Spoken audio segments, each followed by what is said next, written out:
Glenn Greenwald has been working on that for quite some time. He spent the last couple of months gathering a group of free thinkers and planning a move to an alternative video platform called Rumble. At Rumble, free speech is the whole point. They don't have censorship. You can say what you want, like you lived in America. So naturally, the totalitarians are infuriated by this idea. It's a challenge to their hegemony. YouTube, Susan Wojcicki from the marketing department, has pulled down at least one video promoting Rumble.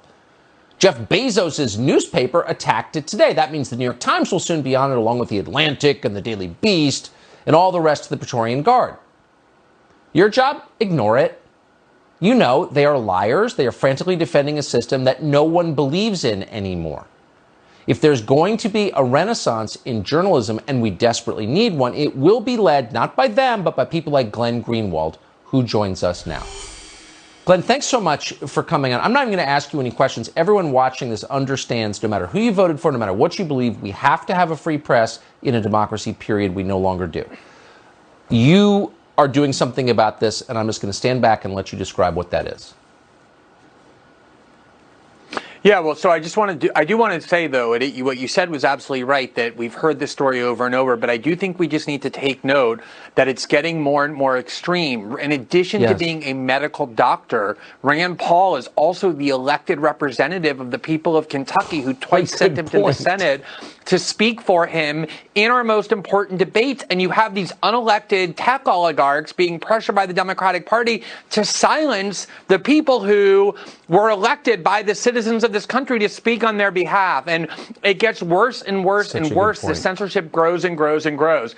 So I think, one of the things, obviously, in the last 9 months being on Substack, which is a platform designed to allow journalists the freedom to write, Rumble is, in a sense, the kind of video version of that. It looked at what YouTube was doing. YouTube has gotten insane. Remember, YouTube is owned by Google, which is a huge video platform that now exercises immense power over our political discourse and is increasingly refusing to allow any dissent, not just crazy dissent, but even informed dissent, to official decrees. So the only thing that can be heard are official decrees.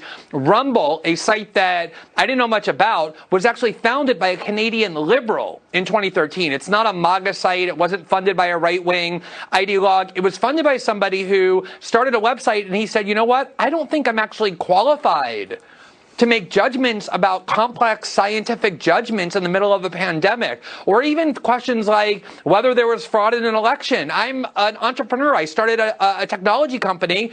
Why should I have the responsibility to dictate to everybody else what they can and can't say, as though I'm vested with some special competence that, as you pointed out, that YouTube person convinced herself somehow she actually wields, presumably because people around her tell her that. So it's one thing to denounce this censorship and to warn about it, as I've done many times on your show and as you and others have done, but to do something about it, we need to support the platforms that actually are fighting against it and working to create a space on the internet where free discourse can happen.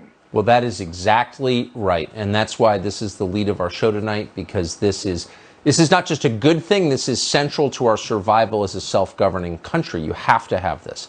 Now, I just got to ask you the obvious question. There was another platform that tried to supplant YouTube earlier this year and was instantly shut down by Amazon, by web hosting services, by its servers. They didn't allow it. They shut it down. Why wouldn't they do that to Rumble? Yeah, so that is one of the most important overlooked stories. What actually happened there was Parler. They were the #1 most downloaded website in the entire internet, more than Facebook, Instagram, Twitter, all of them, TikTok, and AOC and other Democrats demanded after January 6th that not just Amazon, but Apple and Google kick that platform off their Play stores and then refuse to allow them to be hosted on the Amazon servers. And they were gone from the internet in 48 hours. Tech monopolies, at the behest of Democratic politicians, just zapped them away. And so obviously sites like Rumble and Substack are asking, how can we make sure this doesn't happen to us? Yes. And they are absolutely engaged in sophisticated efforts to shield themselves from allowing that to happen. So I almost never promote a product because that's not our place. But in this case, I'm just going to ask, if our viewers have not heard of Rumble, how do they interact with Rumble? How do they get to it?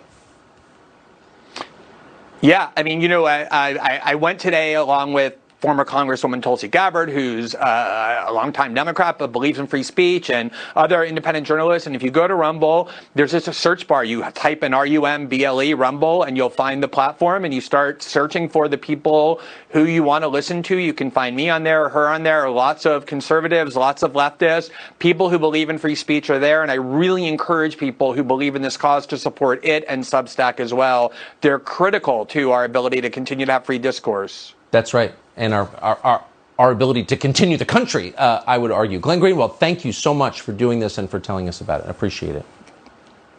Really appreciate it, Tucker. Thanks.